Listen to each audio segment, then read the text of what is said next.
Before we get into the video, I wanted to share a special tool that David and I have been using for over 2 years to manage our inventory on Amazon.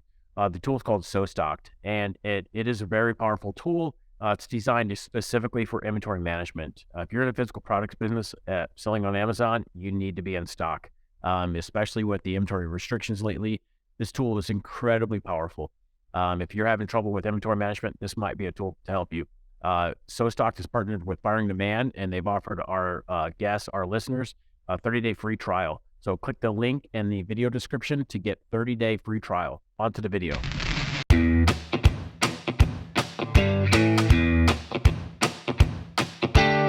Welcome, everyone, to the Firing the Man podcast. On today's episode, we have the pleasure of speaking with Jeremy Shapiro. As a mentor and coach to entrepreneurs, serial entrepreneur Jeremy B. Shapiro helps founders find entrepreneurial freedom as a true business owner, an important distinction that many entrepreneurs can easily miss when working in their business as opposed to on their business. For over 2 decades, through structured masterminding, one-on-one coaching, and consulting work, Jeremy has been helping entrepreneurs discover core strengths in themselves and their businesses and attain the freedom that they deserve. We are very excited to have Jeremy on the show. Welcome, Jeremy. Thanks so much for having me. This is great. Love the show and love to chat about entrepreneurship. Absolutely. So to start things off, can you share with our listeners a little bit about your background and your path in the entrepreneurship world? Like many of us, I've been an entrepreneur for a long time, and I identify as a serial entrepreneur, having not just had many businesses of my own, but really seen most businesses spur off additional businesses beyond that. My last real job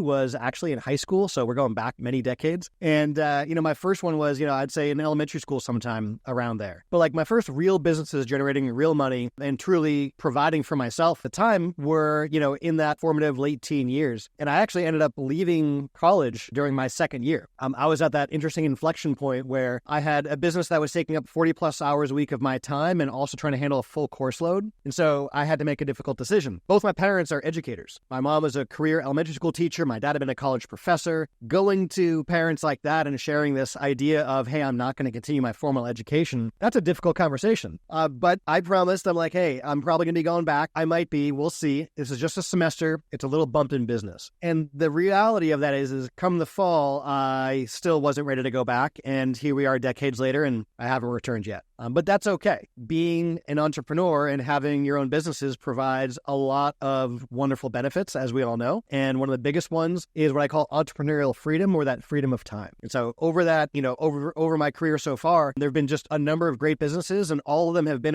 around working with and serving business owners, founders, and entrepreneurs. And it's fantastic. Yeah. So thanks for sharing your story, Jeremy. And I'm always excited when we have serial entrepreneurs on the show, because all the listeners, they get to hear a wealth of knowledge and experience coming from all of those years. So all of the grind, the hard work, you get sharper as you go on. And so how can the listeners tell if they're self-employed or a true business owner? What's the criteria there? Oh, that's such a good question. When let's say you're working a trades job and you go off and start out on your own. And this is a really common practice, right? You might be a plumber, so you go open your own plumbing company, right? You might be a carpenter and you decide to open your own carpentry business, and so on. This also applies to CPAs, attorneys, right? You're working somewhere else and you decide you want to do things on your own. Well, an interesting thing happens at that point. You go out and you're no longer doing just the work of the business. You also have to run the business. So now you're dealing with the books, you're dealing with hiring, you're dealing with managing, marketing, sales. You're doing everything involved in the business that was previously taken care of for you when you had a job. And so for many people, this is that realization that, oh my gosh, like having my business is a lot more complicated and involved than just doing the work that I loved. And so when you are at that point where you've hung your own shingle and you have your own company, but you're still doing like everything, that's a great example of being self-employed. When you're self-employed, you have typically the worst parts of a job and the worst parts of owning a business without the benefits that either of those provide. Right? So when you start to actually grow your business, so it's more than just yourself, you can start to claim back some of that freedom and do higher value and higher level work, right? So the litmus test I always use is to close your eyes and think about this situation. If you were to step away from your business for a day, for a week, for 3 months, when you came back, would your business be the same as where you left it or even better? And if it is, then you've got a business. And if you don't, if you're like, hey, the next day I come back to a dumpster fire, well, then you're not yet a true business owner, you're self-employed. And And there's nothing wrong with that. It's merely just a step on that journey. So I had one of my clients was early on in his career. He had started his own business and was providing retail hardware to stores. And he realized that if he wasn't available to help out his customers, that's going to cost them business and cause problems. And so, there's a high level of pride you have when you put your name on something. You want to do a great job and take care of your customers. We all do. And so he couldn't do the things he loved to do. He liked to go mountain biking and hiking where there isn't really great cell coverage. And so he was avoiding doing those things even on the weekend, because what if one of his customers needed him and he wasn't there? So one of the things we worked on was getting that first hire in place, and simply bringing on someone to do customer service in that situation freed him up to, first of all, work in higher level stuff in the business, right? He could go at this point, handle sales calls, could handle product development, marketing, all those higher value activities while someone else took care of the front line. But it also meant he got to go out for a mountain bike ride. He got to go out for a hike and enjoy the great outdoors and not worry about not being there for a customer. That was sort of that first step along those journey. And we've got tons of stories along those lines, but that's your litmus test. Can you step away from the business and come back to a business the same or better over an extended period of time? Very nice. Now, I'm sure there are some listeners who heard that response and are thinking to themselves, man, I thought I was a business owner, but if I step away from my business, it will implode on itself. And so I know this could be a really long answer, but what tends to be, if somebody recognizes, hey, I'm self-employed, but I want to transition to this business owner, what are some focal points that they can concentrate on to get them into that business owner mindset and operational capacity? There's a group of business owners I hang out with, and when they greet each other and they haven't seen each other in a while, one of the questions they ask is, hey, how many weeks of vacation did you take last year? Which I love. You think about the traditional hustle mindset of, the competition for how many more hours of work you put in a given week, and somehow more is better, feels so backwards, right? And instead, these very successful business owners are asking, hey, how much time did you take off? What's bundled up in that question, by the way, to get away for an extended period of time means a few things. It means you have obviously the financial ability to head off somewhere for a few months. It also means you have the right systems in place for your business, and you have the right people in place for your business. So when you've got those figured out, that provides you that freedom of time to step away. Not because you have to or you should, but it means you are able to, and that's just an indicator of being there. So for folks who want to take that next step, one of the common stumbling blocks I see, feeling like no one can do a job better than you. And a good piece of advice is always hire people who can do the stuff you do better than you can. I don't know about you. I don't want to be the world's best bookkeeper or, the world's best customer support agent or anything like that, right? But I want to hire people who are better than me in those areas, right? You may work with outside marketing firms or agencies who do a better job of the marketing than you could, right? You may find graphic designers who do it better than you can. That's great. That's how you build a business, is by having other people in the business do the work of the business, ideally better than you can, and yet following a process so you get a consistent result regardless of who's using the system. Okay. Now, what would be some common mistakes founders make when they're trying to scale their business? Yeah, so the mindset, like we were talking about, of no one can do it better than me is certainly one of them. There's also, I find, a shockingly high amount of imposter syndrome among founders and entrepreneurs, especially if you're coming from a social circle or family circles of folks who are working 9-to-5 jobs, and you're now setting out there and you're doing something different. Suddenly, you're the oddball in the group who is striking out on their own, and there comes with that a lot of head trash, a lot of mental blocks. Especially if you haven't done it before, there's the question of, can I do this? Am I good enough? Will my customers see value in what I'm doing? Am I worth this? And so sometimes new business owners don't charge enough because they're undervaluing themselves. They can block their own growth because they don't get outside input from others. And that's one of the biggest reasons we have our mastermind groups, is to help others to get peer advisory and that third-party feedback from others who are only invested in each other's best interests. Especially when you're the only entrepreneur in your social circles, your family circles, and so on. The questions you have and the challenges you face don't have a lot of expert input. So when you're sharing about what's going on in your business and your life, it's hard for others around you to relate. When you surround yourself in the context, for example, of a mastermind group, you're around other like-minded business owners and entrepreneurs. These are folks who get it. They've been there, they've done that, and they want to help you along the way. And we all have our areas of genius and can help each other out in that peer advisory environment. Surround yourself with others who've been there. They will help you to get mentally unblocked, because you'll realize there's a new normal, which is entrepreneurship. And the things that you want to do are possible because others have been there before you and done it. That's something that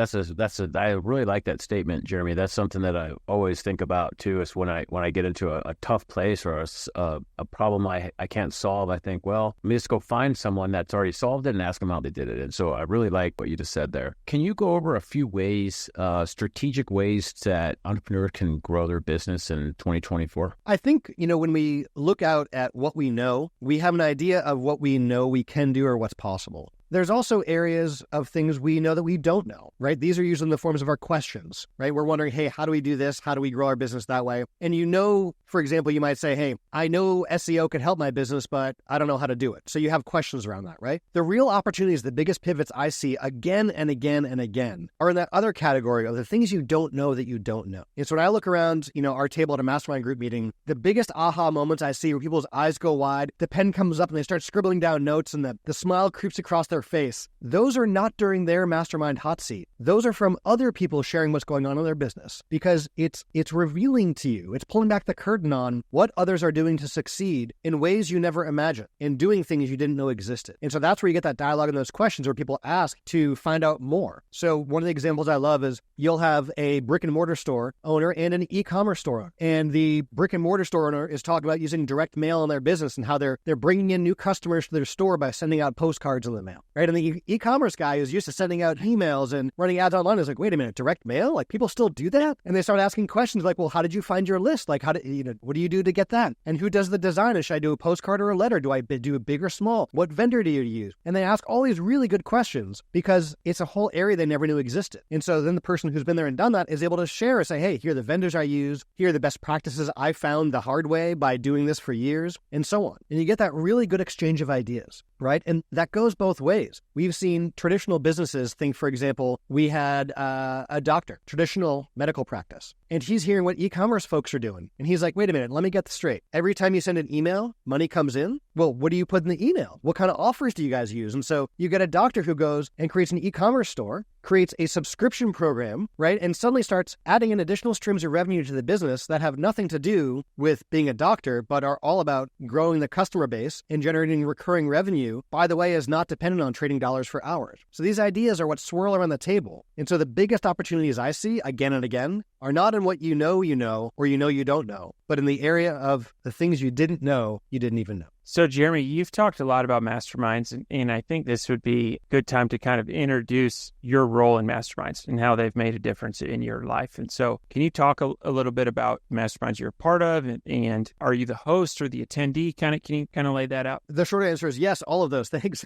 The idea of masterminds, we date back to Napoleon Hill.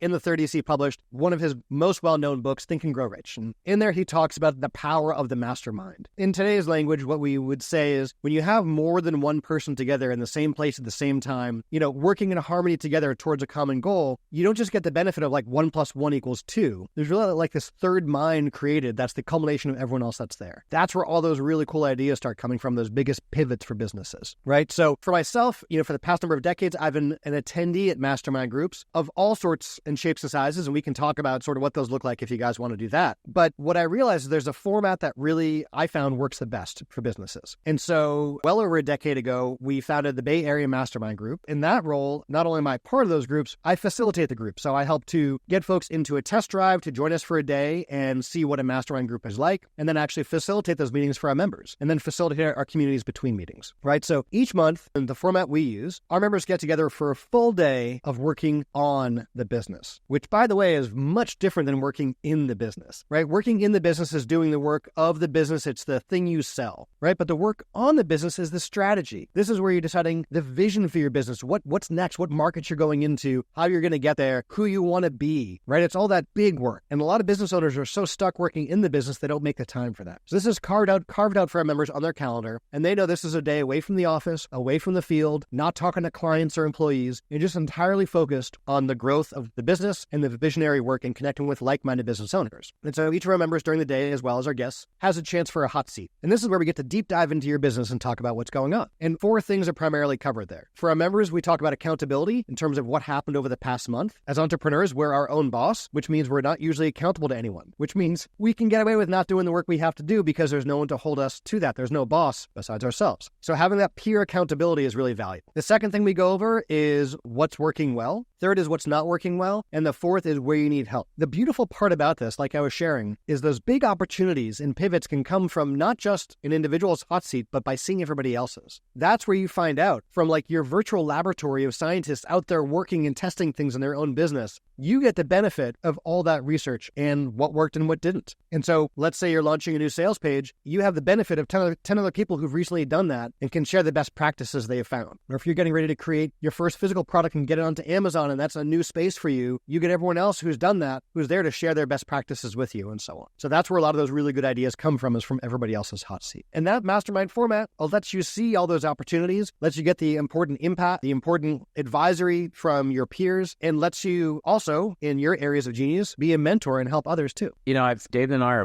we've both been in masterminds before, and a lot of them, and they're, you know, I would say to the listeners, if you're listening to this and you're not in one, then, you know, definitely go and have that experience and check it out. You know, all the stuff that you mentioned, Jeremy, is like super helpful. You know, it's like the other thing is you don't know what you don't know. And so listening other people, you know, sharing what your problems are and then having other people help solve your problems, as much as what you mentioned earlier, when you're listening to the other business owners and their, you know, their experiences, you're going to pick up on stuff that you're not doing that they're doing because they've thought about it from a different angle. So I think there's lots of different benefits there. My next question is, this is something that I think all entrepreneurs have faced at some point in their journey. I know David has, and it's burnout. And so what is your advice to entrepreneurs when they are facing burnout? And maybe what are a couple of things that they can do along the way to either not experience burnout or you know, go around it or whatever? Yeah, there's been what I consider a toxic movement towards hustle culture. And hustle culture is all about, if you're not out there building your business, your competitor is. And while you're sleeping, your competitor is eating your lunch and taking all your customers. And that is such a toxic, unhealthy belief. Like, how do you sleep at night when you feel like someone's, you know, taking your toys away? And it's really, really toxic. And so the flip side of that is the anti-hustle movement, is the idea that you can work smarter. It's okay to work fewer hours and still grow your business. And when you have that hustle mentality, that so quickly leads to burnout. It's not sustainable. You only have so many hours in a day. And if instead of sleeping, you're working on the business, instead of being there for the family, you're working on the business, instead of taking care of your health, you're working on the business, guess what? You might have a business for a short period of time while you are still alive and while your family's still with you and, you know, while your, you know, health still supports you. The flip side of that is if you're taking care of the other areas in your life and also building a business, your business can be built to support the life you want to create and the life you want to live, right? We've all seen couples where, you know, they spend so much time focused on the kids for 18 years and then look at each other 20 years later and realize, like, I don't even know who you are, to their spouse, because they haven't taken the time to invest in their spouse relationship because they've been so focused on taking care of the kids. The same thing goes with business. You can be so focused on the business, you lose track of the family you could be there with, the little league game you could be at, the date night with your spouse, the time with family, and so on. When you are able to prioritize what matters most and build a business to support that, you're getting all the things that you need mentally, physically, taking care of your wellness, your health, your spirituality, whatever it is that's important to you. You can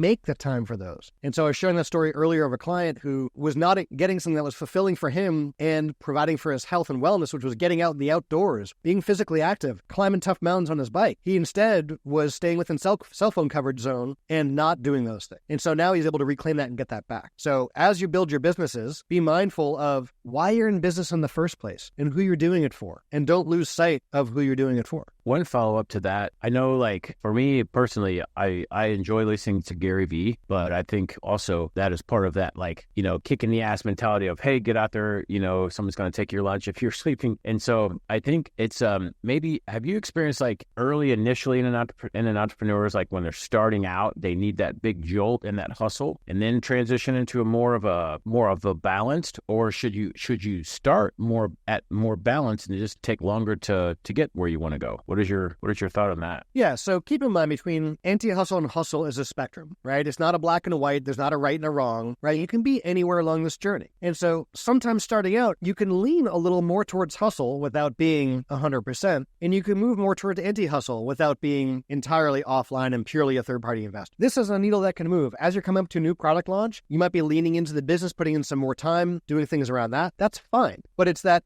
macro mindset. So yes, when you're starting out, if you're heading the right direction, you can run there and get there faster. But if you don't know what direction you're going, maybe you don't want to race to go in the wrong direction. It's okay to get some input from others and learn and then launch. And then keep in mind, I'm always a fan of MVPs, or minimum viable product. Whatever you can get out there and start ROIing and working for you, the faster you can do that, the better. So you can create the perfect website, right? Or you can create a good enough one that can start getting you leads and getting you revenue. The very first e-commerce business I launched was 21 years ago, if you can believe that. On a Friday afternoon, I was having a conversation with a mentor of mine who, was older and more experienced in business. And I was in this wonderfully fortunate place. I had like a half dozen opportunities in front of me that all seemed urgent, and I wanted to do them all. But you can't do all the things at the same time. And he provided really valuable guidance to me on not what to do. He was a good mentor. He provided the guidance on how to make that decision. And so what came out of that was this idea for our first e-commerce business. And I realized, it's a Friday night. I bet if I put in some weekend time, by Monday, this thing could be online.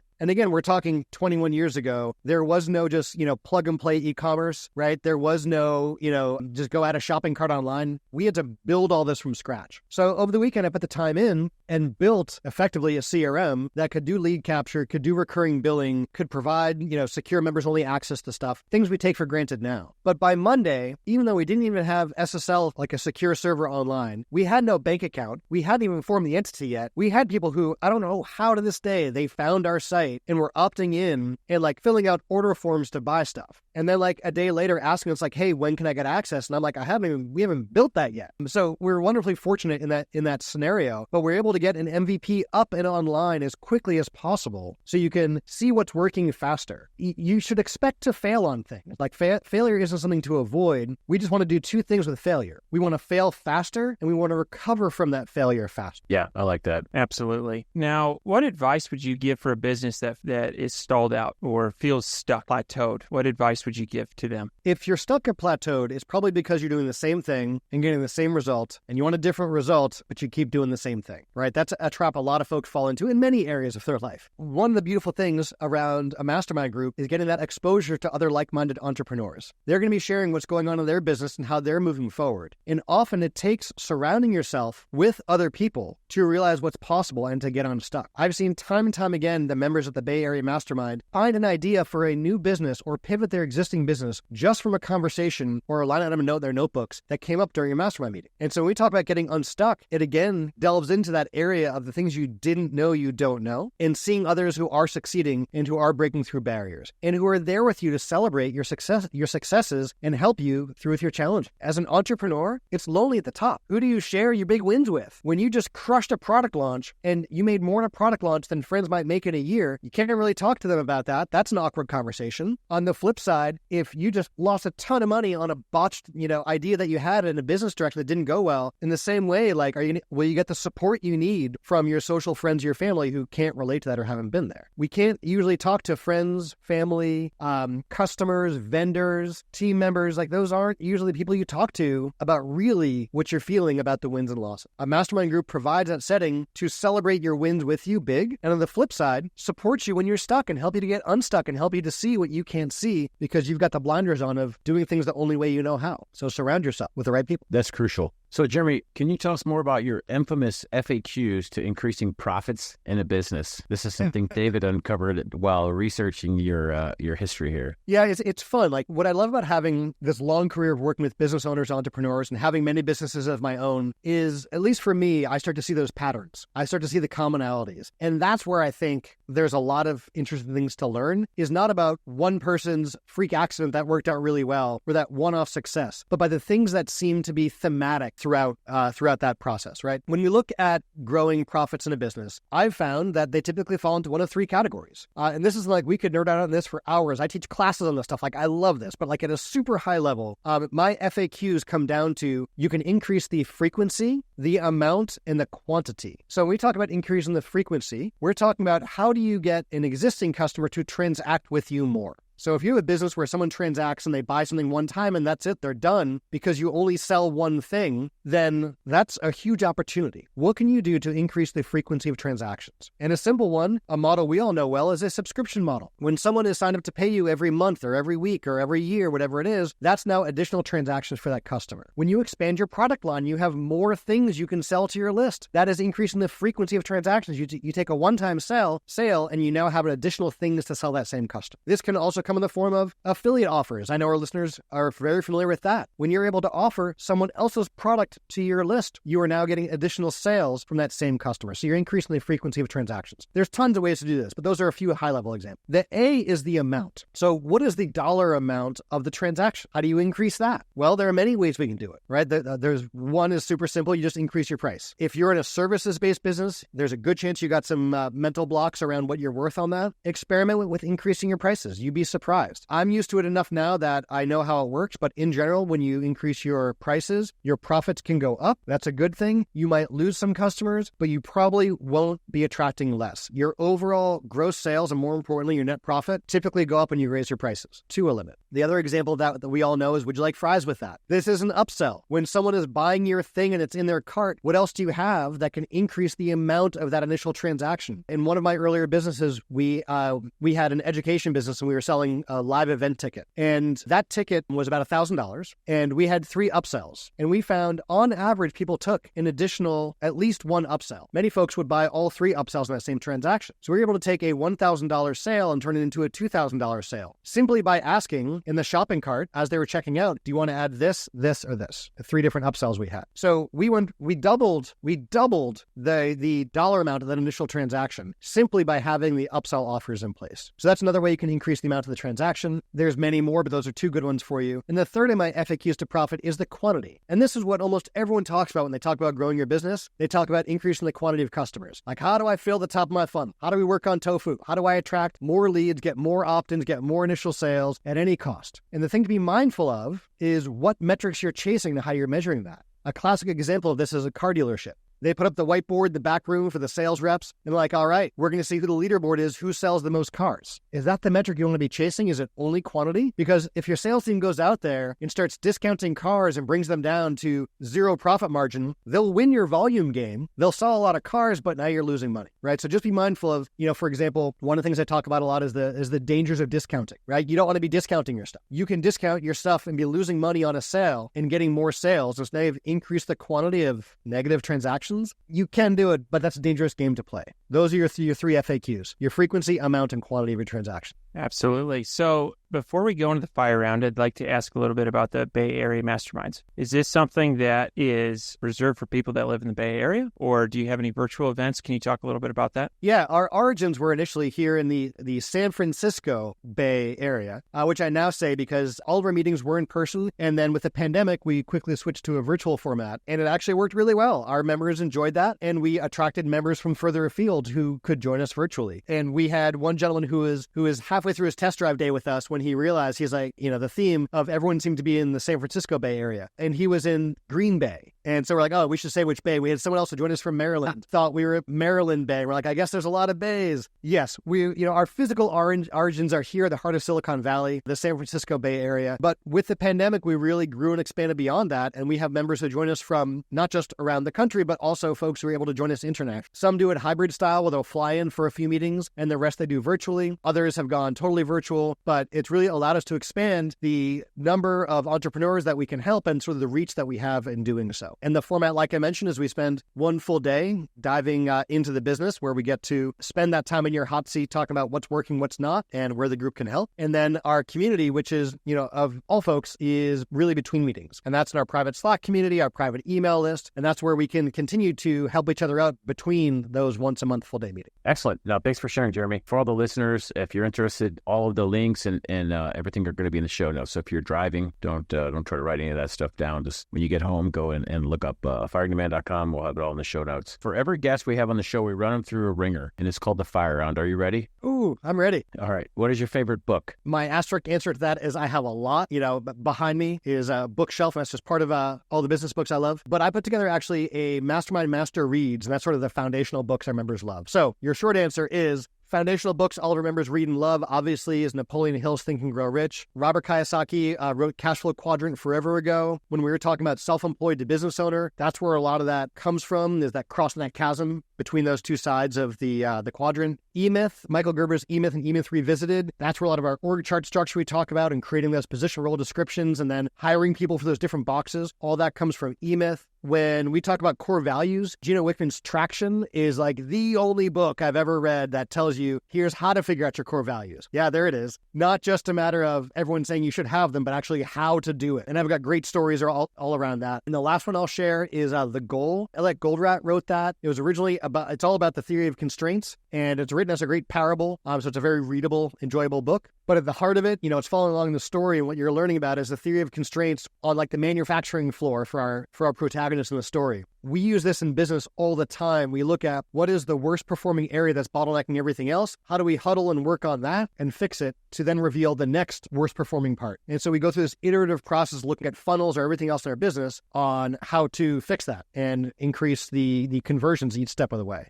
So that's you said favorite book, but I like that list. What was the last one? It was called Goals? The Goal. The Goal. Okay. And who wrote it? Elliot Goldratt wrote that. And like I mentioned in our master reads, I outline all those books and what we love about it. But that's a really good one. I have a funnel workshop I did. That's at bayareamastermind.com/funnels. The video is free online. There's no opt-in. Go watch it, enjoy it, use the stuff in your business. But we deep dive into applying theory of constraints to the funnels in your business, so you can iteratively improve from your your click through to your opt-in rates to your purchase rates and upsell. How do we improve all? And it uses theory of constraints. No, I really like that. I'll be checking that out. All right, next one. What are your hobbies? So I'm an avid cyclist. That's one of my favorite things to do, and I spend a lot of time doing that. And coincidentally, end up talking shop oftentimes with people I'm riding with, talking business and life and all that. So I've set a few course records. I'm, at times a competitive cyclist, but also it's just what I enjoy doing a lot of my time as well. Oh, wow. Okay. You're getting after it. That's awesome. Yeah. I'm also known to run occasionally, but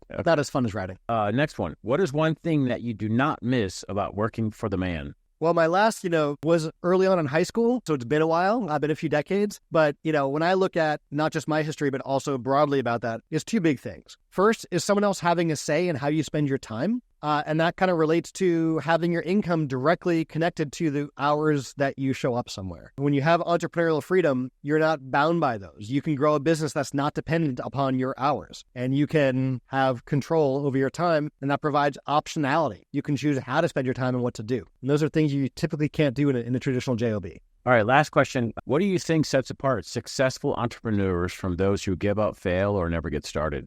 In the land of entrepreneurship, here we are in the States for some of us, as well as really these days around the world, it's a land of opportunity. The barriers to start your own business are so low. So even when you have a traditional job, you can start a small side business, something on the side to bring in additional cash flow, and that's really low risk. And sometimes these little side businesses or side ideas become the real business. For myself, I've seen it. For our members, I see it all the time. That little idea becomes the real business. Almost all my businesses have filled a gap that I myself have seen in an existing business and fills that need, and then does it for others as well. In life, you're going to find there's wishers and wanters, then there's doers and getters. And it's easy to fall into the trap of being an entrepreneur, seeing everyone else doing it and saying, I want to go out there someday and I'll be an entrepreneur. I want to do it, but not actually starting that process. Real entrepreneurs go out there, they get it, and they do it, right? They don't wait for all the traffic lights to be green before they pull to the driveway. Right? They go out there knowing there'll be stops along the way. They'll encounter detours and challenges and problems, but they set out and course correct as they go with a clear intention on their why and their where, but with flexibility on the journey and how to get there. Absolutely. I want to thank you for being a guest on the Firing the Man podcast. If people are interested in getting in touch with you or learning more about Bay Area Masterminds, what would be the best way? Yeah, you can find us at bayareamastermind.com. That's where you'll find that Mastermind Master Reads. You'll find all my writing. You'll find the workshop. Like I mentioned, it's a free video you can watch on funnels, which is fantastic. You'll find the worksheets that go with that. A Google Sheet you can copy and use on your own. All my writing where I interview members and other entrepreneurs who found that entrepreneurial freedom, and we talk about their journeys and how they got there. All that is over at bayareamastermind.com. And that's also where you can find out about our test drive process, how that works, and see if our mastermind is a fit for you or how to create your own group. Outstanding. Well, thank you so much for your time, and we're looking forward to staying in touch. Likewise. Thanks, guys. Great show. Thanks, Jeremy. Thanks for watching this video. If you got some value out of this, would you please hit the like and subscribe button? This is a free way to support the show, and it really helps us build our audience.